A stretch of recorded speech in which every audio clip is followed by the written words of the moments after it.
बोलो श्री कृष्ण कन्हैया लाल की, सतगुरु महाराज की, श्री प्राणनाथ प्यारे की, महारानी बाईजुराज की, तीनों पुरी धाम की, समस्त सुंदर साथ की।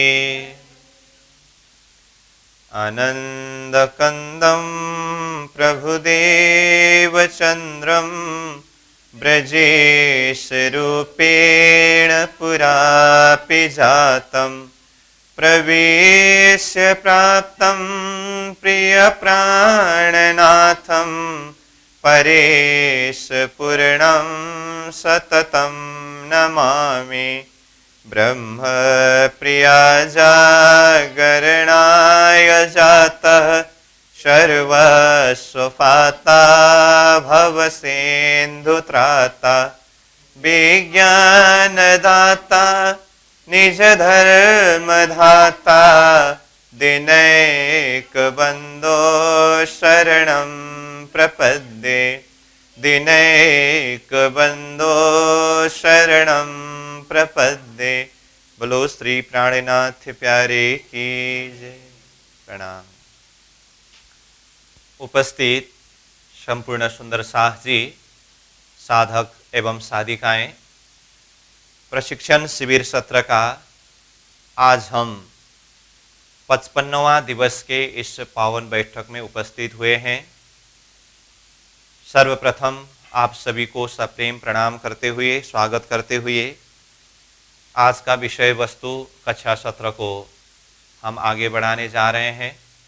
तो अब आज का हमारा विषय है ये कृष्ण लीला प्रसंग को ही किनारा लगाने के लिए, जैसे ब्रज और रास ये दोनों लीला पूरी हुई, यानी कि अक्षरातीत की लीला ये पूरी हुई। अब 53वां दिन से आगे पुनः ब्रजलीला ही हुई। वही श्री कृष्ण, वही सखियां दिखाई देते हैं, परंतु तारतम्य के माध्यम से हम बार बार ये चर्चा कर रहे हैं कि अंदर शक्ति भेद है।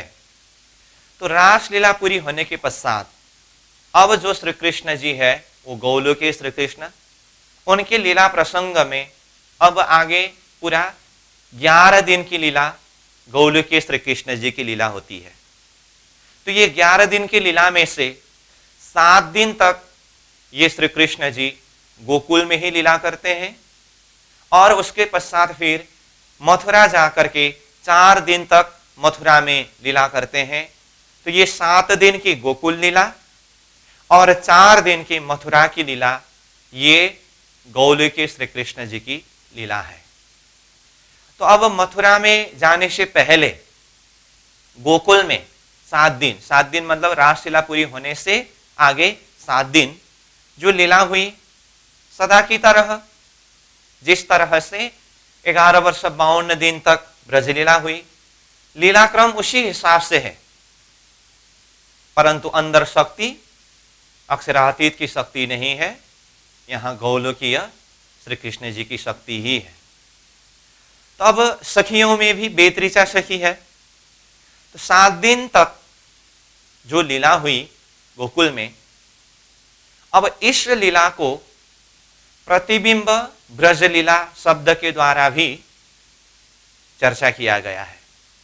अब वैसे मूल रूप में प्रतिबिंब ब्रज कहने से तो अक्षर ब्रह्म ने अपनी बुद्धि अंतस्करण सबली के कारण में जो ब्रजलीला को अखंड किया है और उसका प्रतिबिंब अव्याकृत का महाकारण मंडल में शुद्ध कारण में जो पड़ा है वो प्रतिबिंब ब्रज है एक तो, और दूसरी तरफ यहां रासलीला पूरी होने के पश्चात 7 दिन तक बेतरीचा सखियों के साथ में गोलोक के श्री कृष्ण जी के द्वारा जो लीला हुई है ब्रजलीला, उसको प्रतिबिंब ब्रज करके वर्णन किया है।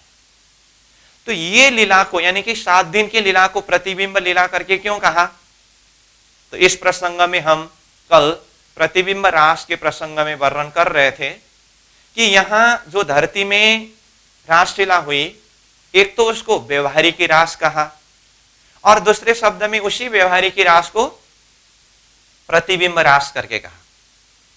प्रतिबिंब रास कहने का अर्थ किस अर्थ में है वो? क्योंकि ये बेतृचा सखियां जो है प्रतिबिंब सखियां है। बेतृचा सखी को क्यों प्रतिबिंब सखी कहा, ये तो हम कल भी चर्चा कर रहे थे। जो अव्याकृत के स्थूल के बेतृचा सखियां, जिन्होंने प्रतिबिंब ब्रजरास को दर्शन करके वो रासलीला में प्रवेश करने के लिए श्री कृष्ण जी के साथ में प्रार्थना की थी, तो ये प्रतिबिंब लीला को दर्शन करने वाले बेतृचा सखियां प्रतिबिंब सखी कहा।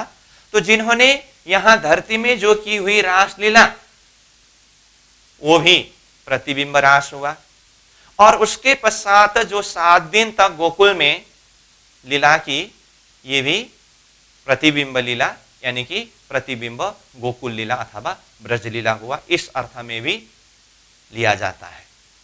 तो लीला क्रम वही है सखियों का, जो पहले से ही जिस तरह से चलती थी उसी तरह से श्री कृष्ण जी की लीला भी उसी हिसाब से 7 दिन तक हुई।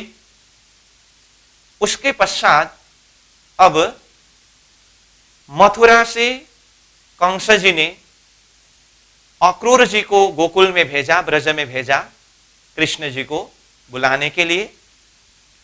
तो जैसे ही अक्रूर जी के माध्यम से श्री कृष्ण जी को संदेश मिली मथुरा जाने के लिए, तो अब श्री कृष्ण जी मथुरा जाने के लिए तैयार हुए। अब ये सारा कथानक प्रसंग हम जानते ही है, समझते ही है, और जब से कृष्ण लीला प्रारंभ हुई तब से ही मैं बोल रहा हूं, ये सीधा सीधा कथानक प्रसंगों को हम ज्यादा जोड़ नहीं देंगे।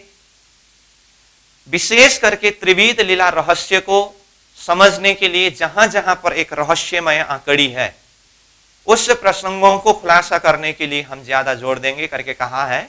इसीलिए अक्रूर जी किस तरह से बुलाने आए, श्री कृष्ण जी अब किस तरह से मथुरा गए, मथुरा जाते समय अब सखियों की स्थिति क्या कुछ हुआ, यशोदा मैया ने क्या कहा, ये सारी बात कथानक प्रसंग में हम जानते ही है। लेकिन हमें ये मुख्य रूप में ये पकड़ना है कि रासलीला पूरी होने के बाद 7 दिन बाद में श्री कृष्ण जी गोकुल से मथुरा चले गए, और मथुरा जाते समय सारे ब्रजवासियों को क्या कहा करके गए, मैं 4 दिन के लिए जा रहा हूं, 4 दिन बाद में मैं वापस आऊंगा।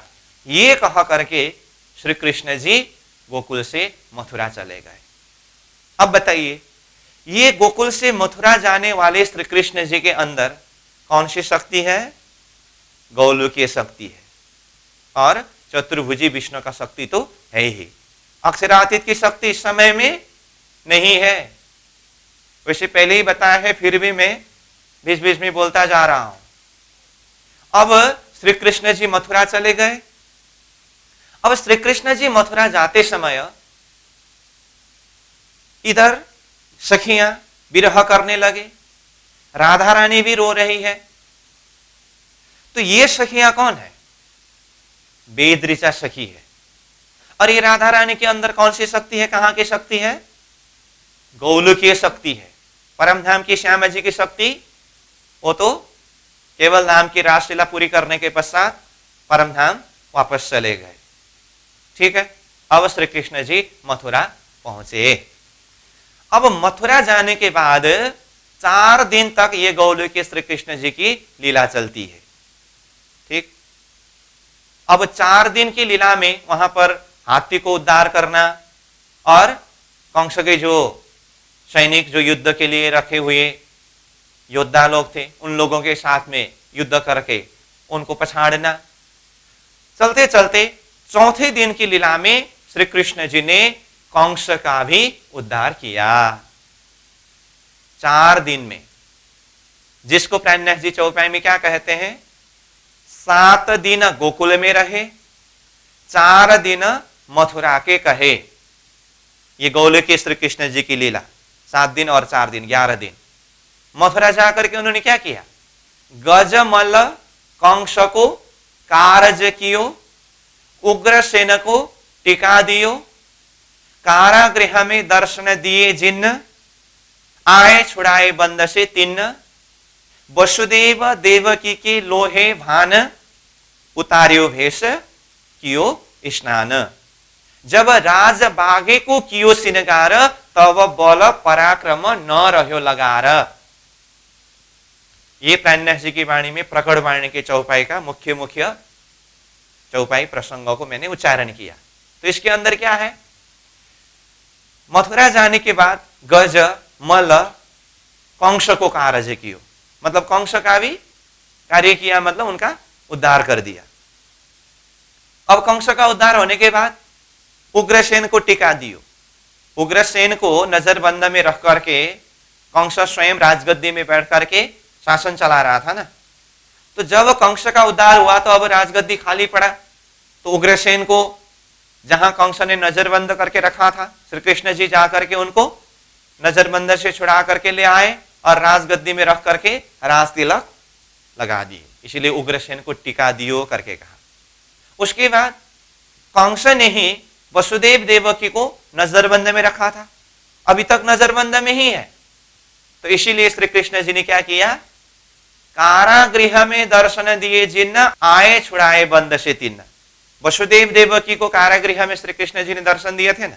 उसके बाद तो श्री कृष्ण जी को वसुदेव ने गोकुल पहुंचा दिए और गोकुल में 11 वर्ष 52 दिन प्लस 7 दिन और मथुरा आने के बाद 4 दिन की लीला होने के बाद ये कंस उद्धार के होने के पश्चात तुरंत उग्रसेन को नजरबंद से छुटकारा दिला करके जैसे राजगद्दी में रखा, राज तिलक पहनाया, उसी समय में वसुदेव देवकी को भी कारागृह से नजरबंद से छुटकारा दिला दिया।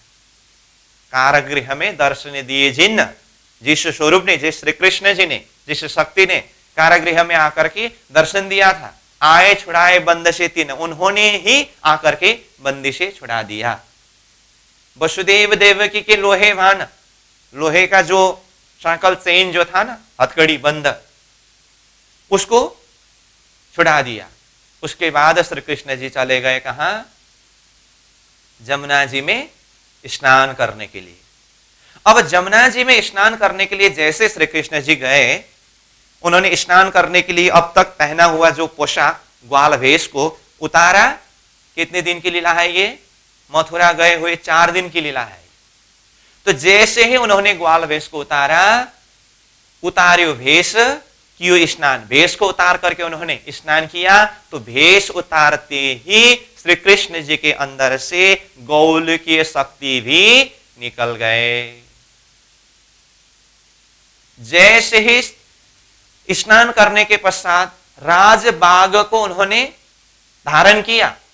तो इसके लिए प्रणय जी ने क्या कहा, जब राजबागी को कियो श्रृंगार, स्नान करने के पश्चात श्री कृष्ण जी ने जैसे राजबाग को श्रृंगार किया, मतलब राजबाग उन्होंने धारण किया, पहना, तब बल पराक्रम न रह्यो लगार। तब बल पराक्रम, वो बल सामर्थ्य जो शक्ति है ना, थोड़ा सा भी बल नहीं रहा।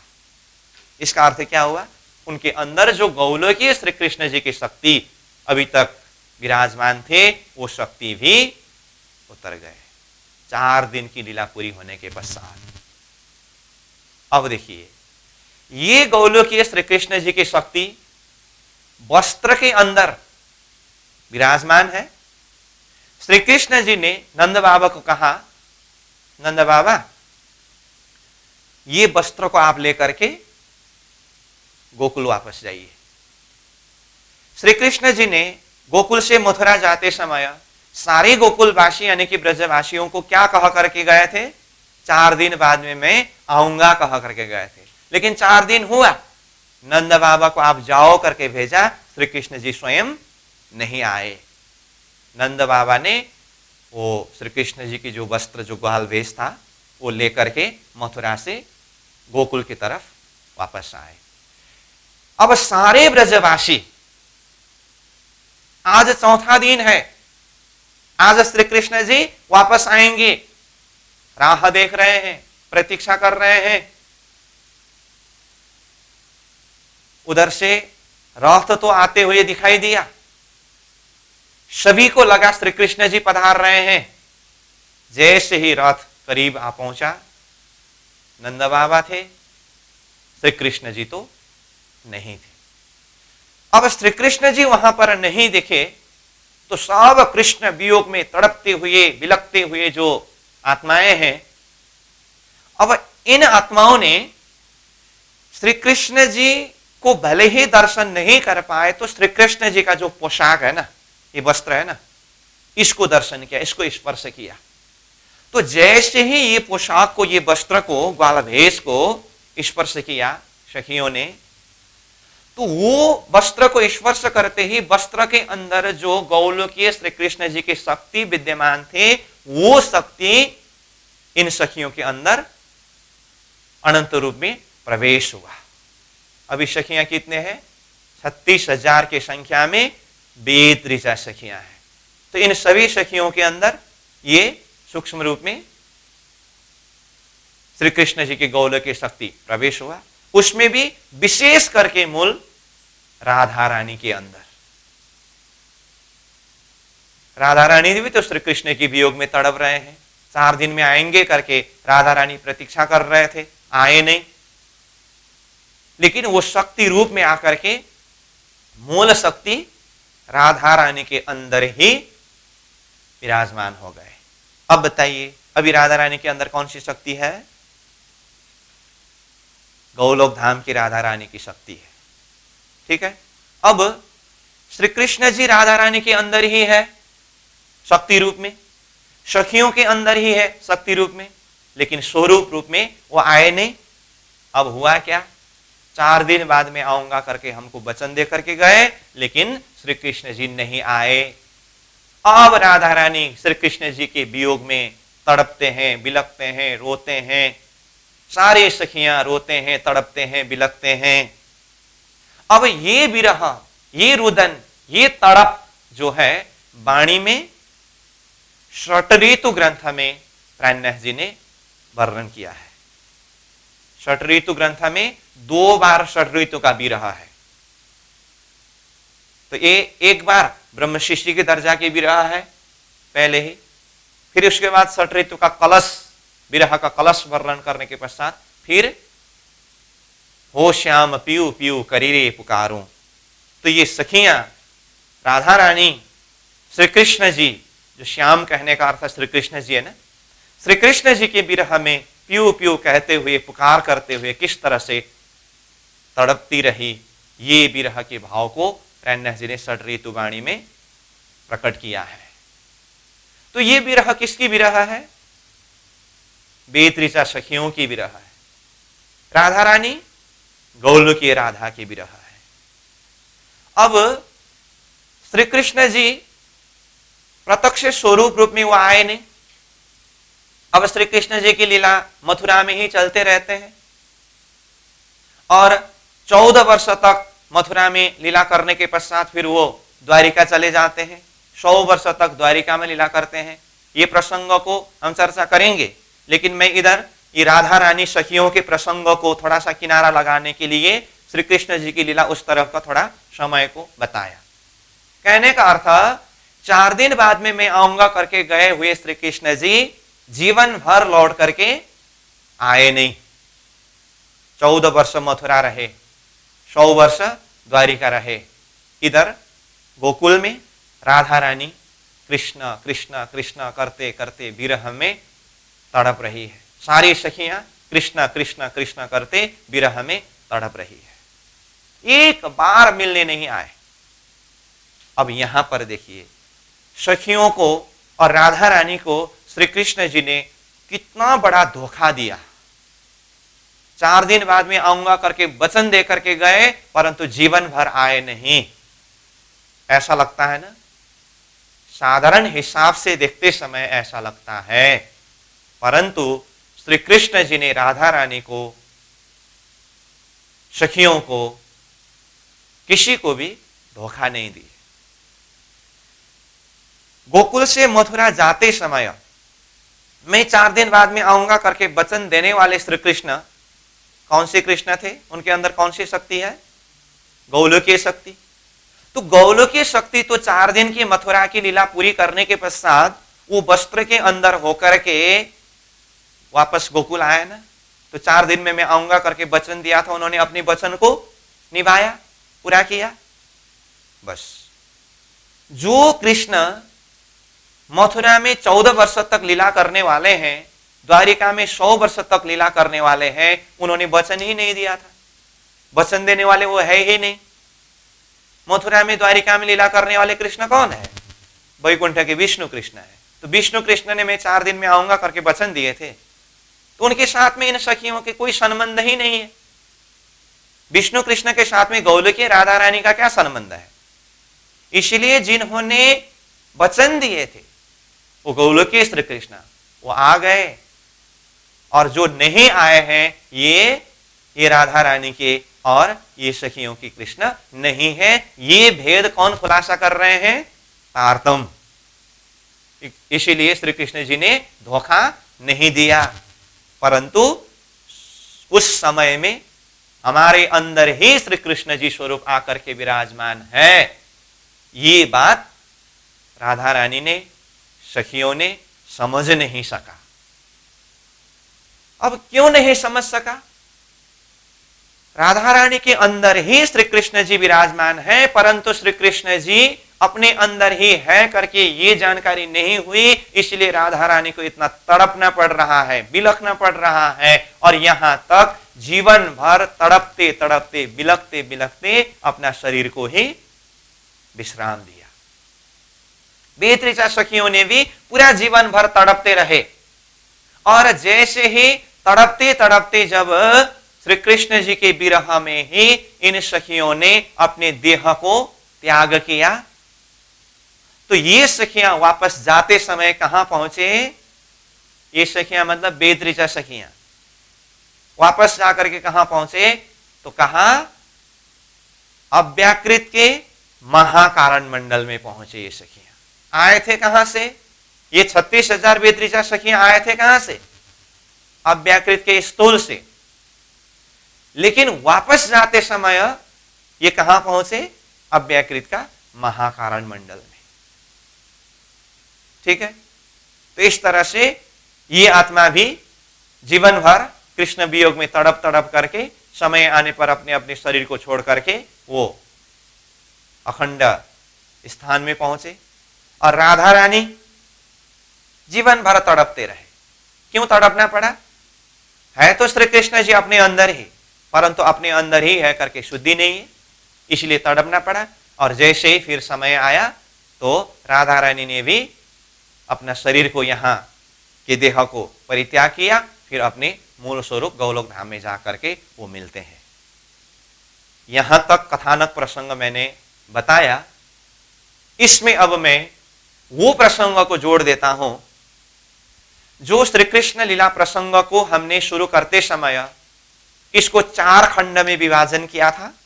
उसमें से पहला खंड बताया था श्री कृष्ण जी के इस धरती में आने का कारण। तो कारण प्रसंग का वर्णन करते समय हमने गौलोकीय श्री कृष्ण जी का आने का 2 कारण बताया था। वो 2 कारण कहां कहां के कारण है? एक कारण गौलोक धाम का ही घटना है, एक कारण यहां मृत्युलोक का कारण है। तो जिस कारण से गौलोकीय श्री कृष्ण जी आए थे वो पूरा हुआ कि नहीं हुआ, ये भी तो हमें विचार करना है ना। अब इसको मैं समराइज कर रहा हूं।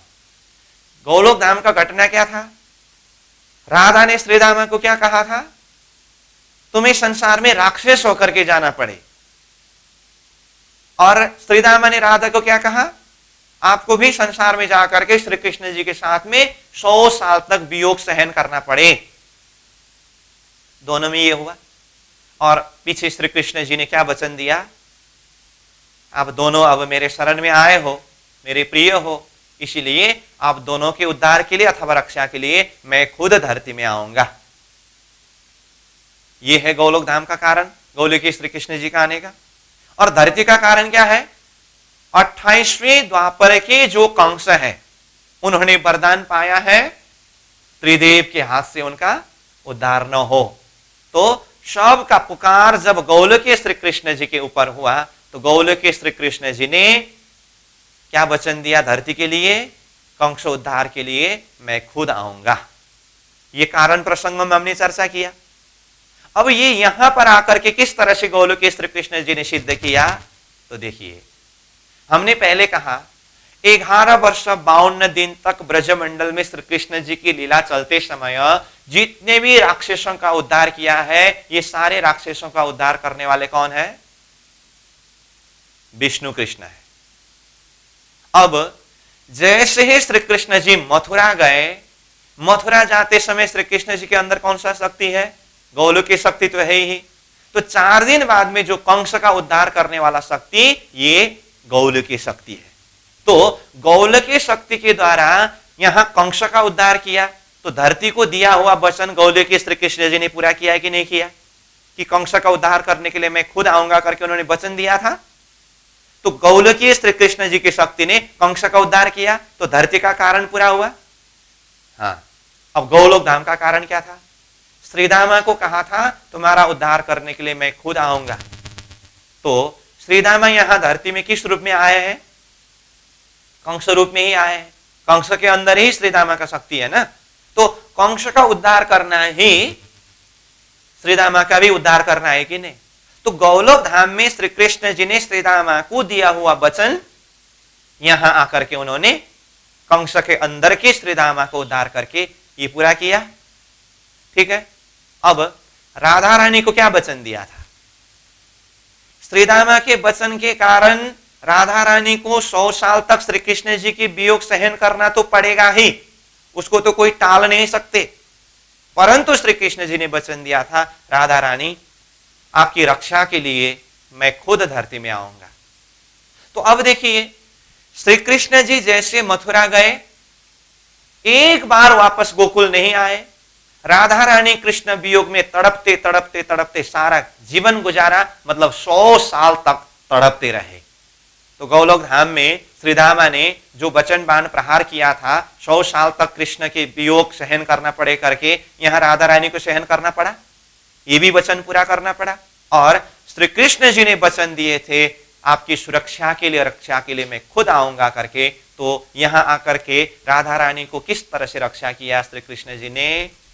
गोलोक की श्री कृष्ण जी की शक्ति 4 दिन की मथुरा की लीला पूरी होने के पश्चात वापस आकर के राधा रानी के अंदर ही विराजमान हुआ कि नहीं हुआ? तो अंदर बैठ करके गोलोक के श्री कृष्ण जी ने स्वयं राधा रानी को सुरक्षा दिया कि नहीं दिया? तो श्री कृष्ण जी ने दिया हुआ वचन भी यहां आकर के पूरा किया। तो इस तरह से जो कारण प्रसंग में हमने जो कुछ भी बातें जो चर्चा में उठाए थे, ये यहां आकर के सब शक्ति ने अपने अपने कार्य को संपन्न किया है। 100 साल तक राधा रानी को विरह भी सहन करना पड़ा और श्री कृष्ण जी स्वयं अंदर विराजमान होकर के सुरक्षा भी दे रहे हैं। अब प्रश्न आ सकता है, जब श्री कृष्ण जी अंदर ही विराजमान है तो फिर राधा रानी को विरह क्यों हुआ? अरे ये तो अभी हमें तारतम के माध्यम से जागरण के ब्रह्मांड में खुलासा हो रहा है ना, कि राधा रानी के अंदर ही गोलोक के श्री कृष्ण विराजमान थे करके। उसी समय में लीला होते समय तो राधा रानी को पता ही नहीं है ना। इसीलिए तो हमने पहले ही चौपाई में क्या कहा, ब्रह्म लीला ढपी हती अवतारों दरमियान, सो आए फिर अपनी प्रकट करी पहचान। ये कृष्ण लीला के रहस्य को जो कुछ भी खुलासा किया जा रहा है, सो आए फिर अपनी परब्रह्म परमात्मा स्वरूप फिर से ये दोबारा जागरण के ब्रह्मांड में सदगुरु स्वरूप जी स्वरूप में तारतम लेकर के आए। और ये तारतम्य दृष्टि के माध्यम से कृष्ण लीला को चिंतन करने पर ये रहस्य खुलासा हो रहा है। समझ में आई बात? तो हमारा कृष्ण लीला प्रसंग में कृष्ण जी को हमने कहां पहुंचाया है? मथुरा में जाकर के 4 दिन की लीला पूरी होने के पश्चात उन्होंने जमुना जी में जाकर के झेलना किया और बस राजबाग को पहन लिया है। तो हमने प्रसंगों को इधर नंद बाबा के साथ में गोकुल की तरफ मोड़ दिया। तो गोकुल में मोड़ते समय ये बेतरिचा सखियों को किस तरह से कृष्ण वियोग हुआ और समय आने पर देह को छोड़ करके वो अव्याकृत के महाकारण मंडल तक किस तरह से पहुंचे, राधा रानी को 100 साल तक किस तरह से विरह सहन करना पड़ा और श्री कृष्ण जी ने अंदर से किस तरह से सुरक्षा प्रदान किया, जो कारण प्रसंग में चर्चा किया था उसी को फिर यहाँ पर जोड़ करके ये प्रसंगों को भी पूरा किया। और धरती के कारण के हिसाब से गोलोक के श्री कृष्ण जी का आने का कारण कंस उद्धार के लिए था। गोलोक धाम में श्रीदामा को वचन दिया था आपका उद्धार के लिए मैं आऊंगा, तो यहाँ कंस का उद्धार गोलोक के श्री कृष्ण जी ने किया है। तो श्रीदामा को दिया हुआ वचन भी पूरा हुआ और कंस उद्धार के लिए मैं आऊंगा करके धरती को दिया हुआ वचन भी पूरा हुआ। तो इतना हुआ तो गोलोक के श्री कृष्ण जी की जो लीला प्रसंग है ये भी पूरी हो गई। देखिए, कृष्ण लीला प्रसंग में हमने 4 खंड में बांट करके तीसरा खंड में क्या बताया था? लीला क्रम बताया था। और चौथे खंड में क्या बताया था? शक्ति वापस जाने का प्रसंग बताया था। तो ये लीला प्रसंग चलते चलते बीच बीच में शक्ति वापस जाने का प्रसंग भी जुड़ता जा रहा है। तो सार बात क्या हुई? 11 वर्ष 52 दिन तक श्री कृष्ण जी के अंदर तीनों शक्ति है और केवल धाम की रास में अक्षरातीत की शक्ति है। वो लीला पूरी होने के बाद अक्षरातीत की शक्ति वापस चले गए और 53वां दिन सुबह जो श्री कृष्ण जी है उनमें कितने शक्ति है? 2 ही शक्ति है, गौलोकी शक्ति और वैकुंठ की शक्ति। ये गौलोकी शक्ति ने अब कहां कहां कितने कितने समय तक लीला किए? 7 दिन गोकुल में रहे, 4 दिन मथुरा के कहे, 7 4 11 दिन तक लीला किए। गौलोकी शक्ति की लीला है। अब उसके पश्चात जो जैसे कि पहले कहा, झिलना करने के पश्चात जब राजबाग को पहना है, ये श्री कृष्ण जी के अंदर गौलोकी शक्ति भी नहीं है। जैसे ही ग्वाल वेश उतारा, गौलोकी शक्ति साथ में उतर करके अब गोकुल से होकर के राधा रानी के अंदर, बेतरिचा के अंदर होकर के अपनी समय आने पर ये शक्ति भी वापस अपने मूल गौलोक धाम में चले जाते हैं। गौलोकी लीला प्रसंग भी पूरी हुई। ठीक, अब राजबाग को पहनने वाले श्री कृष्ण जी अंदर शक्ति कौन है? अब वैकुंठ की विष्णु शक्ति। अब मैं पहले जो उदाहरण मैंने एक बार दिया हूं उसी को फिर से एक बार दोहराना चाहता हूं। पहले शक्ति अवतरण करते समय वो उदाहरण को जोड़ा था। अब शक्ति वापस 2 शक्ति चले गए। अब स्थिति कैसी है उसको और खुलासा करने के लिए मैं बताता हूं। पहले हमने श्री कृष्ण प्राकट्य के प्रसंग में त्रिधा शक्ति के अवतरण प्रसंग में क्या बताया था? बिल्कुल अंधेरा समय में दिया जलाया हो अथवा मोमबत्ती जलाया हो तो उसका प्रकाश, उसके बाद उसी में ट्यूबलाइट का प्रकाश और फिर सूर्य का प्रकाश, ये बताया है ना। तो ये उदाहरण के साथ में तीनों शक्ति में से कौन कौन शक्ति के साथ में जुड़ा है? दिया का प्रकाश इजिकल टू विष्णु शक्ति, ट्यूबलाइट का प्रकाश इजिकल टू गौलोकी शक्ति, सूर्य का प्रकाश इजिकल टू अक्षरातीत शक्ति। तो सूर्य उदय होते समय ट्यूबलाइट का प्रकाश और मोमबत्ती यानी कि दिया का प्रकाश गौण है, परंतु है तो जरूर। तो सूर्य का प्रकाश पावरफुल है, इसीलिए 11 वर्ष 52 दिन तक है तो तीनों शक्ति परंतु अक्षरातीत की शक्ति। जैसे उदाहरण में सूर्य का प्रकाश, वो अक्षरातीत की शक्ति मुख्य रूप में रह करके लीला हुई। अब 11 वर्ष 52 दिन की ब्रज लीला और केवल धाम की रासलीला पूरी होने के बाद अक्षरातीत शक्ति वापस चले गए, मतलब सूर्य अपने स्थान में चले गए। अब बाकी रहा मोमबत्ती का प्रकाश और ट्यूबलाइट का प्रकाश, यानी कि विष्णु शक्ति और गौलोकी शक्ति। अब इस समय में कौन से प्रकाश का पावर ज्यादा दिखाई देता है?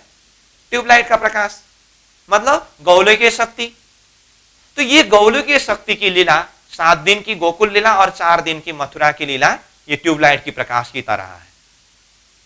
अब ये गौलोकी शक्ति भी चले गए, मतलब ट्यूबलाइट भी बंद हुआ। अब कौन से प्रकाश बाकी रहा? वही मोमबत्ती का प्रकाश, मतलब विष्णु शक्ति। अब ये मोमबत्ती का प्रकाश, अब स्वयं विचार करिए, सूर्य का प्रकाश और ट्यूबलाइट का प्रकाश दोनों प्रकाश नहीं है। अब मोमबत्ती का प्रकाश कितनी जगह को प्रकाशित कर सकते हैं? ये भाव से आप चौपाई को समझ सकते हैं। तब बल पराक्रम न रहो लगा, थोड़ा सा भी बल ताकत श्री कृष्ण जी के अंदर नहीं रहा। अब उसमें भी अभी विष्णु की शक्ति तो है, परंतु विष्णु की पूर्ण शक्ति भी नहीं आया है। एक अंश शक्ति है श्री कृष्ण जी के अंदर, ठीक है। अब उसके पश्चात मतलब 4 दिन की मथुरा लीला पूरी होने के पश्चात, झिलना लीला करके स्नान करने के पश्चात, जब अपने अंदर ही कुछ शक्ति नहीं है ऐसा महसूस हुआ, अब यहां से आगे की जो भी लीला हम वर्णन करेंगे ये सारे के सारे लीला किसकी लीला है? वैकुंठ धाम से भगवान विष्णु की लीला है। अब अपने आप को बिल्कुल सा कमी कमी सा, अधूरा सा ऐसा महसूस होने लगा। तो अब श्री कृष्ण जी बलराम जी के साथ में उज्जैन में सांदीवनी आश्रम में, गुरु सांदीवनी के पास में विद्या सीखने जाते हैं। 64 दिन में 64 विद्या सीख लिया कृष्ण बलराम ने। अब उधर विद्या सीख रहे हैं, इधर मथुरा की स्थिति क्या हुई?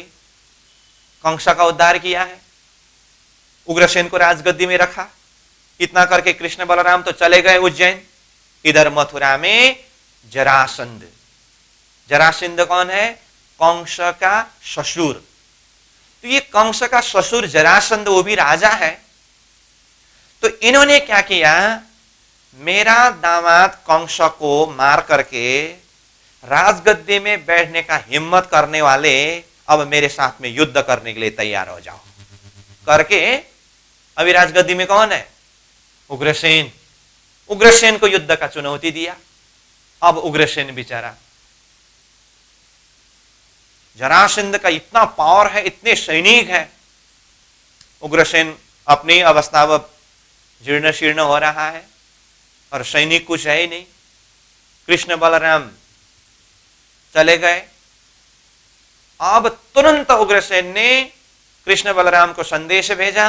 तब तक में 64 दिन में 64 विद्या सीख चुके थे। अब जैसे ही उग्रसेन का संदेश मिला तो श्री कृष्ण जी बलराम वापस आते हैं। जैसे मथुरा में आकर के देखा तो चारों तरफ जरासंध की सेना ने मथुरा को घेर लिया था। अब उस समय में श्री कृष्ण जी को बहुत चिंता हुआ। अब युद्ध करना है, युद्ध करने के लिए अपने पास में न वो बल है न कोई हथियारी है, क्या किया जाए?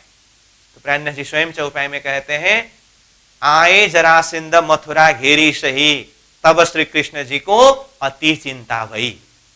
जब जरासंध ने अपने सैनिकों के द्वारा चारों तरफ से घेर लिया तो श्री कृष्ण जी को अति चिंता भई।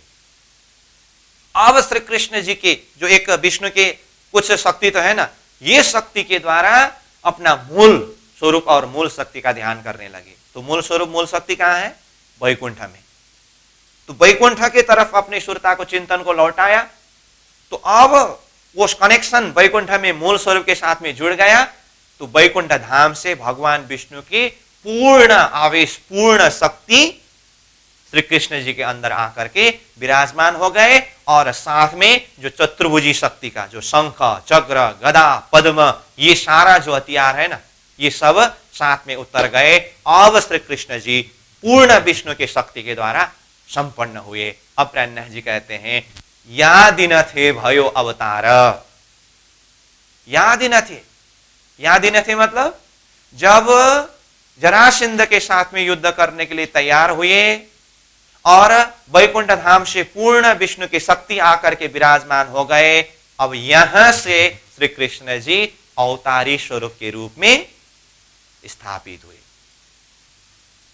पहले कहा था ना, वसुदेव गोकुल ले चले ताए न कहे अवतार। वसुदेव ने जो श्री कृष्ण जी को मथुरा के कारागृह से गोकुल ले गए, वो अवतारी नहीं है करके प्राणनाथ जी ने चौपाई में स्पष्ट रूप में कहा। क्यों? क्योंकि उनके अंदर आत्म अक्षर जोश धनी धाम है। तो अवतार कहने से भगवान विष्णु के अवतार होते हैं। अक्षर अक्षरातीत के आवेश तो अभी धरती में पहली बार प्रकट हुए हैं और 11 वर्ष 52 दिन और आगे के 7 दिन और 4 दिन यहां तक अक्षर अक्षरातीत की ही लीला है, इसीलिए अवतारी की लीला नहीं है।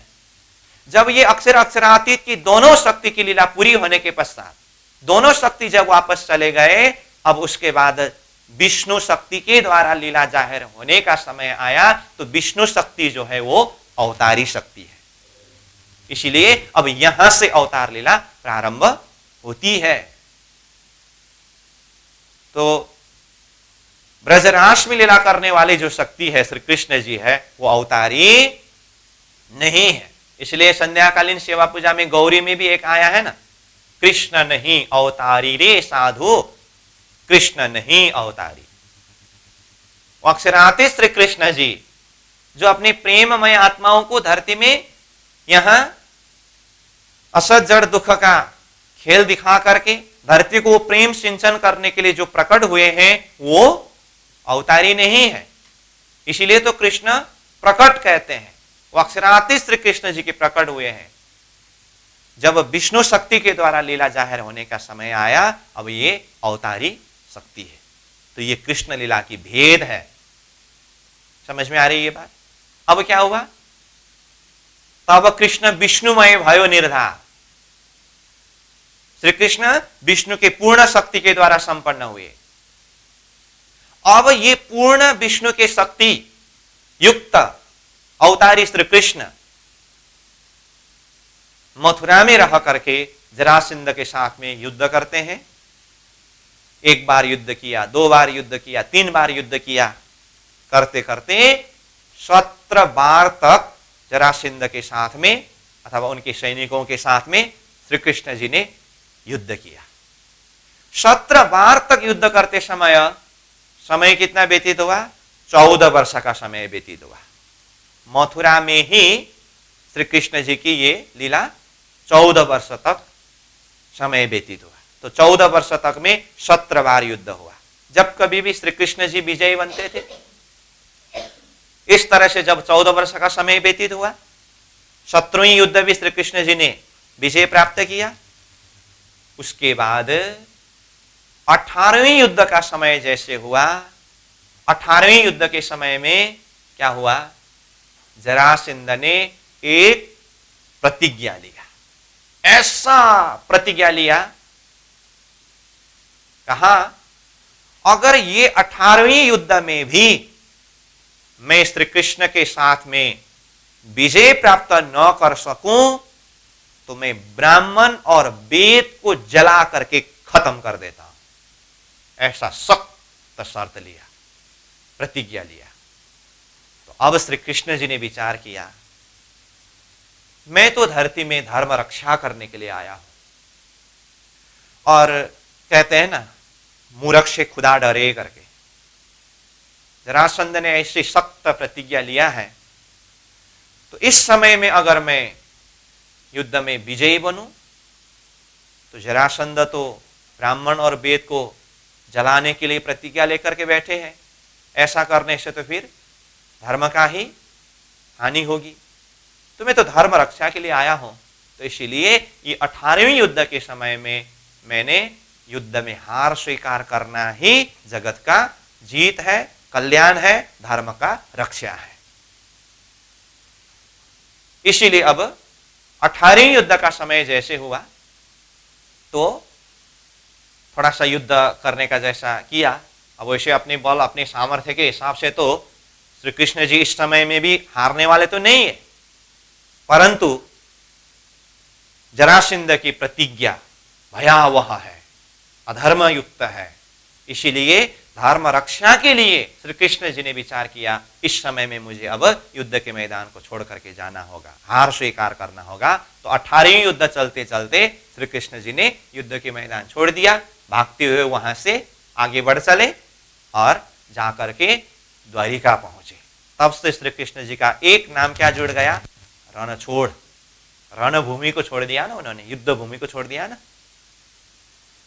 तो ये 14 वर्ष तक मथुरा में जरासंध के साथ में युद्ध करने वाले जो श्री कृष्ण जी है, ये हमने पहले ही कहा ये विष्णु की लीला है। उसके बाद गए द्वारिका। द्वारिका में जाकर के 100 साल तक श्री कृष्ण जी लीला करते हैं।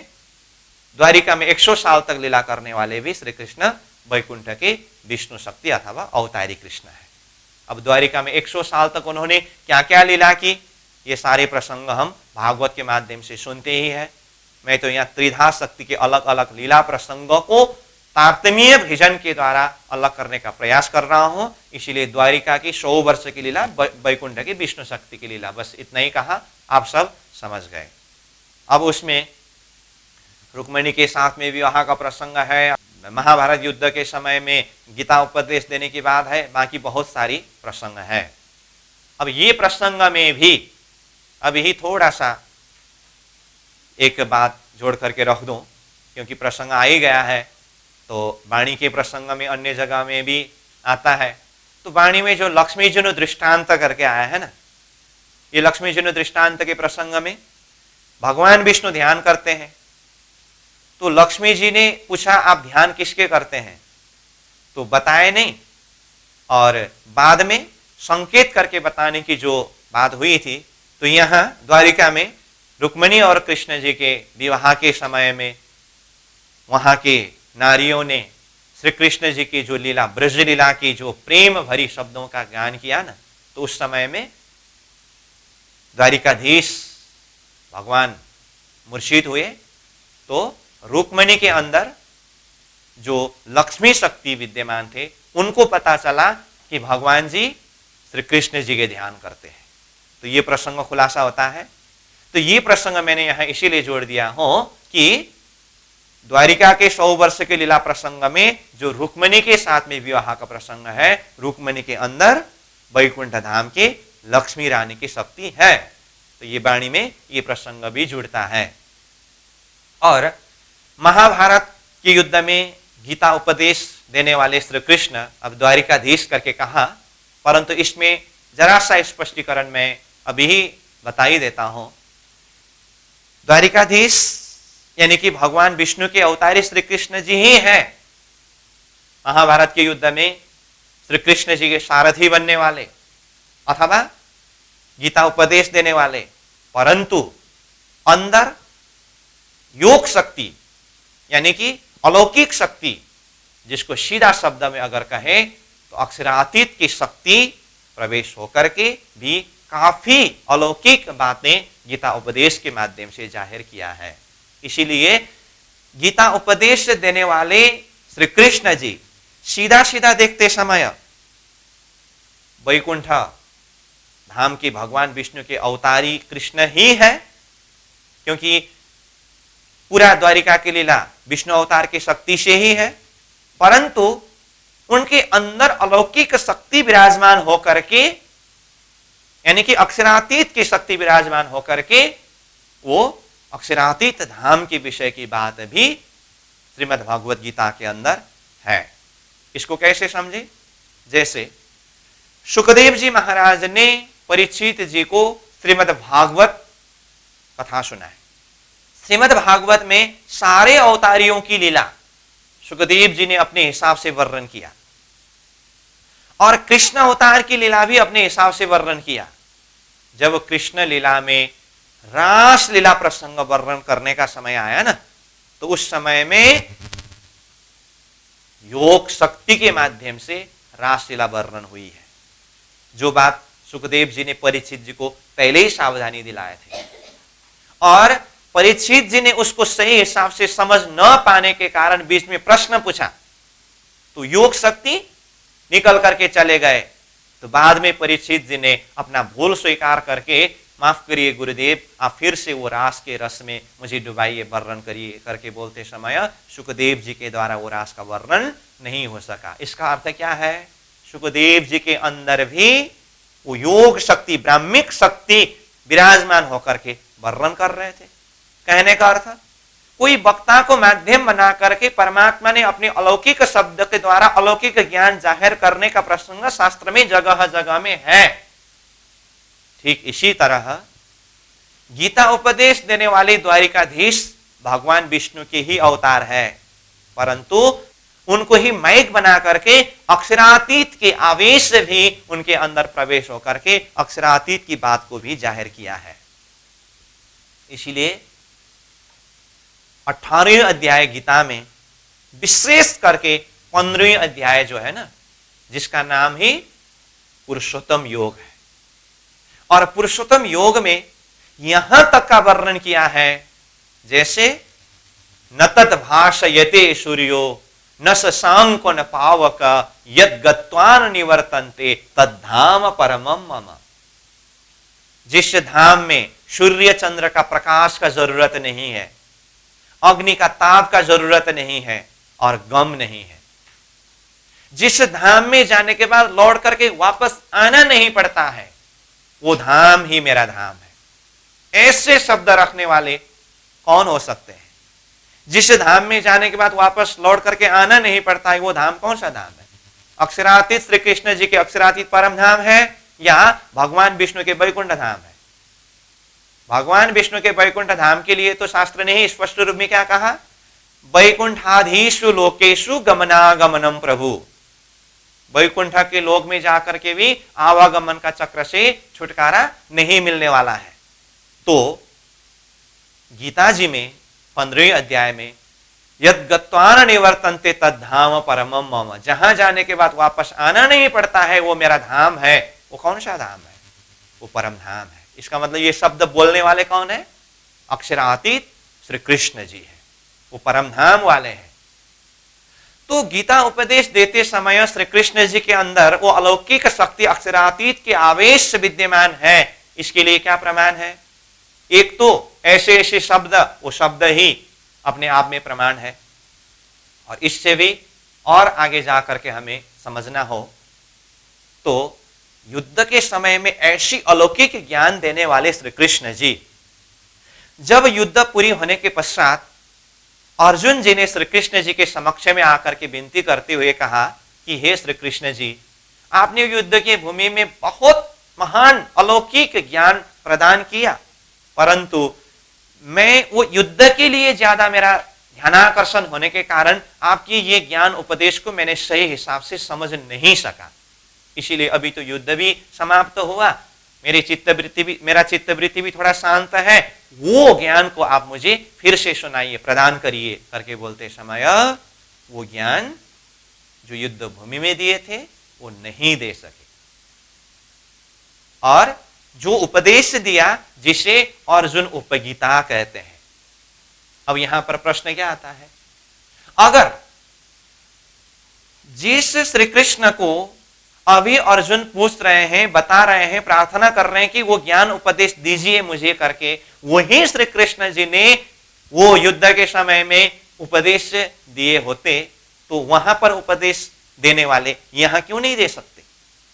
इसका अर्थ वहां मतलब युद्ध भूमि में उपदेश देने वाले अंदर शक्ति, अलौकिक शक्ति, अक्षरातीत की शक्ति है। इसका अर्थ मैं ये नहीं बोलूंगा कि 18वें अध्याय के सारे यानी कि 700 श्लोक ही अक्षरातीत की आवाज है, ऐसा नहीं। परंतु बीच बीच में जो अलौकिक ज्ञान, ब्रह्म ज्ञान का संकेत जो है, उसमें 15वें अध्याय पुरुषोत्तम तो पूरा बोल ही दिया। तो इस तरह से अक्षरातीत के आवेश के द्वारा बीच बीच में अपनी लीला को जाहिर किया है। तो ये भी रहस्य हमें थोड़ा सा समझना होता है। इसको मैंने इसीलिए जोड़ दिया क्योंकि अब द्वारिका के संपूर्ण लीला भगवान विष्णु की लीला करके कहते समय तो अब द्वारिकाधीश ने ही गीता उपदेश दिया है, तो फिर गीता उपदेश में जो भी शब्द है क्या वो भगवान विष्णु की शक्ति हो, ऐसा कहीं जिज्ञासा न रहे। तो इसीलिए मैंने इस चीज को भी थोड़ा सा प्रसंग में जोड़ दे करके चिंतन करने का एक सूत्र बता दिया हूं। तो कुल मिलाकर के अब कृष्ण लीला प्रसंग को हम अगर सार रूप में समझे तो द्वारिका के 100 वर्ष के लीला प्रसंग को भी हमने थोड़ा कुछ चिंतन किया, और इसके लिए तो मैंने बता ही दिया सारी विस्तृत लीला प्रसंग जो है वो भागवत के माध्यम से हम कथा सुनते ही हैं। ठीक, अब द्वारिका के 100 वर्ष की लीला पूरी होने के पश्चात अब समय आया वैकुंठ धाम के जो विष्णु शक्ति है वो विष्णु शक्ति का भी अपना मूल स्थान वैकुंठ धाम में वापस जाने का, और वो अपने समय में वैकुंठ धाम में वापस चले गए। तो जैसे ही विष्णु शक्ति भी वैकुंठ धाम में वापस गए, कृष्ण लीला पूरी हो गई। ठीक है, तो कुल मिलाकर के यहां धरती में श्री कृष्ण जी की लीला कितने वर्ष तक हुई है? 125 वर्ष तक। गोकुल लीला 11 वर्ष 52 दिन, उसमें अब 11 वर्ष समग्र वर्ष में। मथुरा में 14 वर्ष, तो 11 और 14 कितना हुआ? 25 वर्ष, और द्वारिका में 100 वर्ष, तो 125 वर्ष ये पूरा कृष्ण लीला का समय है।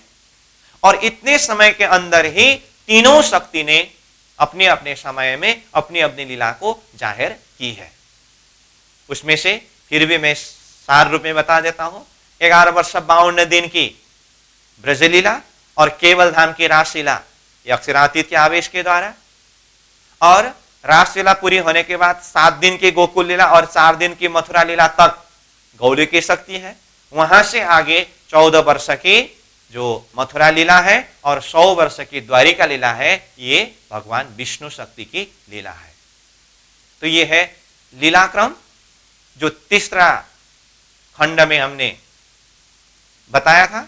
और चौथा खंड में क्या बताया था? शक्ति जाने का क्रम बताया था। तो शक्ति जाने का क्रम तीसरा खंड लीला क्रम में ही बीच बीच में आ रहा था। फिर भी मैं अगर समराइज बता दूं तो शक्ति जाने का क्रम, केवल नाम की रासलीला पूरी होने के बाद अक्षरातीत शक्ति वापस गए। 7 दिन की गोकुल और 4 दिन की मथुरा लीला पूरी होने के पश्चात गौली की शक्ति भी वापस आए और राधा रानी के अंदर बेदरीचा के अंदर होकर के रह रहे हैं। अपने समय में ये भी अपने मूल स्थान गोलोक धाम में चले जाते हैं। और अंतिम 14 वर्ष की मथुरा और 100 वर्ष की द्वारिका लीला पूरी होने के पश्चात वैकुंठ धाम के भगवान विष्णु की शक्ति भी वापस चले गए। तो अब जो मैंने कृष्ण लीला के प्रसंग में 4 खंड जो बताया था, इसी के अंदर सारी बात आए कि नहीं आई? आने का कारण, आने का क्रम, लीला क्रम और शक्ति जाने का क्रम। तो इस तरह से सार रूप में हम कृष्ण लीला को चिंतन कर सकते हैं, समझ सकते हैं। ये है कृष्ण की त्रिविध लीला रहस्य अथवा त्रिधा लीला हम कहते हैं। ठीक। अब ये प्रसंग शास्त्र में किस तरह से वर्णन किया है? इसका अर्थ गोकुल में लीला करने वाले श्री कृष्ण तीनों शक्ति होते हुए भी यहां पर सूर्य के प्रकाश की तरह करके मैंने उदाहरण दिया हूं, वो अक्षरातीत के आवेश के द्वारा ही लीला हुई है। और मथुरा में कंसोद्धार करने वाले उनके अंश शक्ति, यानी कि अक्षरातीत का अंश अक्षर है ना। और द्वारिका में लीला करने वाले शक्ति, उसका भी अंश, यानी कि अक्षर ब्रह्म का स्वप्न का स्वरूप नारायण, नारायण के मन शेष नारायण के मन त्रिदेव, ये अंश रूप भगवान विष्णु की अवतारी शक्ति की लीला है। तो इस रहस्य को समझाया है कि साक्षात कृष्णो ब्रजे नित्यम स्वांशे नैव विहारिणा तस्याम सोहि मथुरायाम वासुदेव जगद्गुरु द्वारकायम तदम सोस्ति विष्णु वीर्ययतः प्रभु कंसम जघान वासुदेव श्री कृष्ण नंद सुरणतु। तो इस तरह से ये त्रिधा शक्ति के 3 अलग अलग स्थान के अलग अलग लीला प्रसंग के ऊपर चर्चा किया है। कहने का अर्थ साक्षात कृष्ण ब्रजे नित्यम, ब्रजमंडल में जो लीला करने वाले श्री कृष्ण, साक्षात कृष्ण मतलब अक्षरातीत श्री कृष्ण है। और मथुरा में लीला करने वाले कौन है? उसका अंश शक्ति है, यानी कि गौलकी अथवा अक्षर शक्ति है, कंसोद्धार करने वाले। द्वारकायम तदम स्वस्ति, द्वारिका में लीला करने वाले जो है उसका भी अंश स्वरूप यानी कि वैकुंठ के विष्णु शक्ति की लीला है। तो इस तरह से ये रहस्य को भी बताया है। और त्रिविध लीला रहस्य के लिए तो हमने शुरू में ही बताया था, गोकुले मथुरायाम से द्वारपत्याम अनुक्रमात् कृष्ण लीला त्रिधा प्रोक्ता तत्तद भेदेरणे कदा। श्री कृष्ण जी की जो त्रिविध लीला रहस्य, त्रिविध लीला भेद, तो इस तरह से ये कृष्ण लीला की प्रसंग तारतम के माध्यम से खुलासा किया है। ठीक है। तो इसमें से तारतम दर्शन के आधार पर कृष्ण लीला को चिंतन करते समय तारतम दर्शन अक्षरातीत का लक्ष्य रखता है। इसीलिए ये 125 वर्ष की कृष्ण लीला यहां धरती के अंदर जो हुई, इसमें से 11 वर्ष 52 दिन की लीला अक्षरातीत की लीला है। इसीलिए ब्रज लीला को तारतम्य सिद्धांत में मुख्य रूप से चर्चा करते हैं। और केवल धाम की रास लीला ये अक्षरातीत की लीला होने से ये लीला को तारतम विस्तृत पूर्वक अथवा गहराई से चिंतन करते हैं, चर्चा करते हैं। उसके बाद वो लीला करने वाले शक्ति और वो लीला करने वाले आवेश स्वरूप कहां चले गए? परम धाम मूल मिलावा में। तो हमने इधर कृष्ण लीला प्रसंग को किनारा करने के लिए ये गौले के कृष्ण, वैकुंठ कृष्ण की बात की और वैकुंठ की शक्ति को भी वापस वैकुंठ धाम में पहुंचाया। लेकिन अक्षरातीत प्रसंगों को चिंतन करें तो अक्षरातीत श्री कृष्ण जी की आवेश शक्ति जिन्होंने ब्रजराज में आकर के लीला की थी, वो अभी कहां है? परम धाम मूल मिलाव में। अक्षरातीत परम धाम से हम आत्माएं ब्रजरास में आकर के लीला किए, उसके पश्चात अभी हम कहाँ हैं? परम धाम मूल मिलाव में। किस अवस्था में है? तंद्रावस्था में है। क्यों पूर्ण रूप से जागृत नहीं कराया धनी ने? क्योंकि तामसी सखियों के दिल में विरह का अनुभव करने की इच्छा अभी पूरी नहीं हुई है। अब इन आत्माओं को पुनः तीसरे ब्रह्मांड जागने के ब्रह्मांड में भेजने की तैयारी स्वयं श्रीराज जी महाराज कर रहे हैं। तो इधर समय क्या हुआ? वैकुंठ के विष्णु की शक्ति वापस वैकुंठ धाम चले गए। तो अब ध्यान दीजिए, वैकुंठ के विष्णु शक्ति भी वापस वैकुंठ धाम में जाने का अर्थ है 28वां द्वापर का समय पूरा हुआ। इसको भी ध्यान देना पड़ेगा। हमने पहले युग के प्रसंग में वर्णन करते समय, वर्तमान हम जहां पर बैठे हैं ये 28वां कलियुग है, और जो कृष्ण लीला के विषय में हम चर्चा कर रहे हैं वो 28वें द्वापर का है करके बताया था ना। तो 28वां द्वापर कब पूरी होकर के 28वां कलियुग शुरू हुआ? तो कृष्ण लीला जैसे ही पूरी हुई तब 28वां द्वापर का समय पूरा होकर के 28वें कलियुग का समय प्रारंभ हुआ। यहां तक ठीक है? तो अब कलियुग का समय प्रारंभ हुआ। अब ये संसार को आगे निरंतर चलाने का कारण क्या है? ब्रह्म सृष्टियों को पुनः यहां खेल में उतारना है, और खेल में उतारते समय पहले की जैसे एक ही जगह में इतना आसानी से उतारना नहीं है। विरह का खेल दिखाना है ना, इसीलिए अब राज्य महाराज की योजना ये तीसरे ब्रह्मांड जागने के ब्रह्मांड में ये 28वें कलियुग के समय में आत्माओं को भेजना है। तो भेजते समय यहां संसार के हिसाब से भिन्न भिन्न जाति, भिन्न भिन्न धर्म, भिन्न भिन्न लिंग, अलग अलग जगह हमें भेजना है, क्योंकि द्वैत का खेल दिखाना है। लेकिन भेजना तो सहज ही है, परंतु आत्माओं को बाद में खेल से जगाना बहुत मुश्किल है। तारतम के माध्यम से आत्माओं को पूर्ण पहचान करा करके, विरह का अनुभव करा करके परम धाम में उठाना तो है, परंतु एक ही बार तारतम की बात कौन मानेंगे? इसलिए तारतम को जाहिर करने से पहले शास्त्र के माध्यम से बातों को संकेत करके रखना है। इस बात को मद्देनजर रखते हुए अब ये 28वें कलियुग का समय जैसे ही प्रारंभ हुआ, अब अवतार के हिसाब से देखें तो कलियुग में अवतार के हिसाब से मुख्य अवतार कौन से अवतार है? बुद्ध कल की अवतार।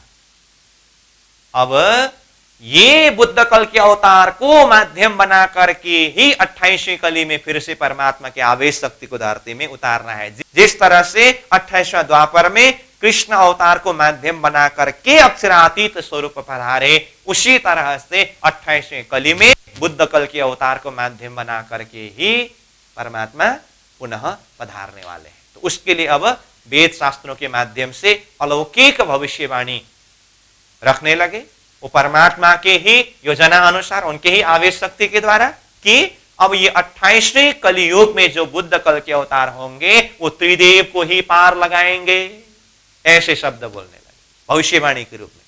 और 28वें कलियुग में जो बुद्ध कल के अवतार प्रकट होंगे वो युग को ही नहीं, सृष्टि को ही परिवर्तन कर देंगे, ऐसे ऐसे अलौकिक भविष्यवाणी को जाहिर करने लगे। ये तो हुआ वेद शास्त्र के माध्यम से, परंतु दूसरी तरफ से भी संकेत तो जाहिर करना है, कतेव धर्म ग्रंथ के माध्यम से भी।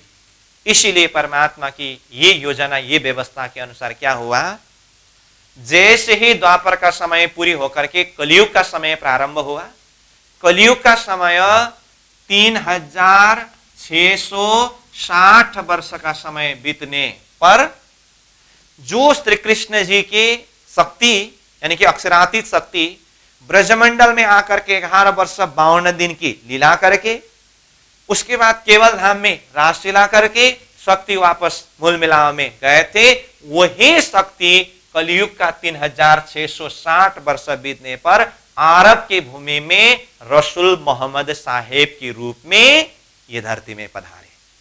इसका अर्थ रसूल मोहम्मद साहेब के अंदर भी किसकी शक्ति है? अक्षरातीत श्री कृष्ण जी की शक्ति ही है, जो पहला स्वरूप में ब्रज में आकर के लीला किए, दूसरे स्वरूप में रास में आकर के लीला किए, तीसरे स्वरूप में अरब की भूमि में मोहम्मद साहेब के रूप में आकर के लीला किए। कब? 28वें कलयुग के 3660 वर्ष बीतने पर। ठीक। तो अब ये मोहम्मद साहेब के रूप में आकर के उन्होंने क्या किया?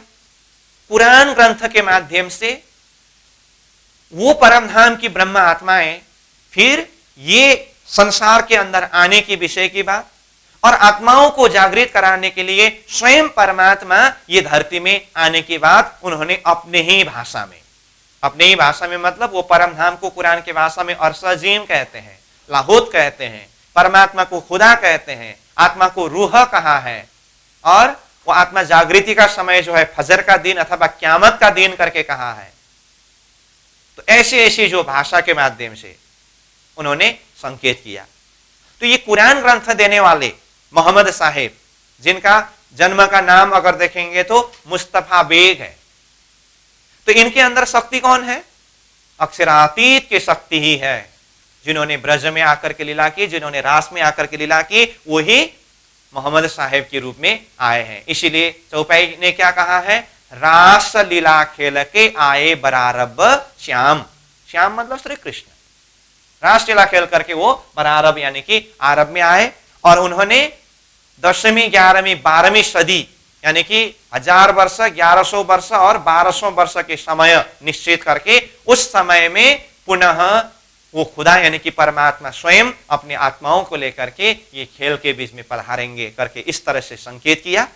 और मोहम्मद साहिब की ये सारी भविष्यवाणी को भी एक तरफ हिसाब मिला करके और इधर वेद शास्त्र के हिसाब से भी एक अलौकिक शक्ति धरती में आगमन के विषय में सारे भविष्य वक्ताओं की भविष्यवाणी इस तरह से मिलता जा रहा है। और समय व्यतीत होता गया। कलयुग का 4660 वर्ष का समय व्यतीत हुआ।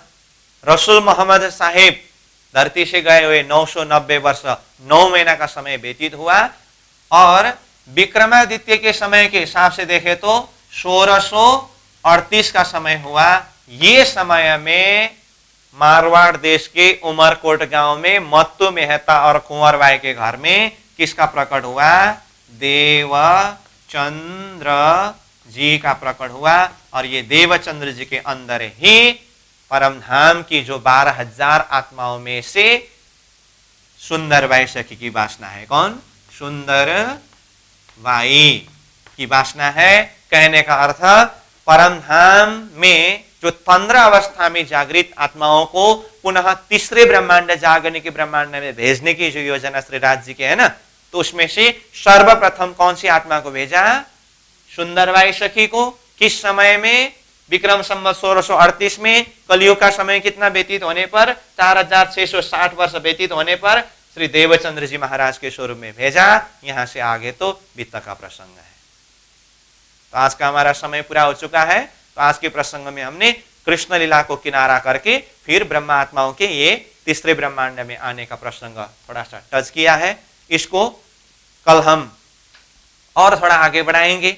ब्रह्मात्मा किस तरह से ये खेल में पधारे, हमें जगाने के लिए धामधनी किस तरह से पधारे, तो तारतम दर्शन धरती में किस तरह से आया, इसके द्वारा फिर 3 सृष्टि का विवेचन, फिर ब्रह्म सृष्टि के लिए किस तरह से विराट के माध्यम से परमधाम का लक्ष्य प्रदान किया। ये प्रसंग को भी हम सार रूप में चिंतन करेंगे। तो आज के लिए इन्हीं शब्दों के साथ विषय को विश्राम देंगे। पूर्णमदः पूर्णमिदं पूर्णात् पूर्णमुदच्यते पूर्णस्य पूर्णमादाय पूर्णमेवावशिष्यते। प्रणाम।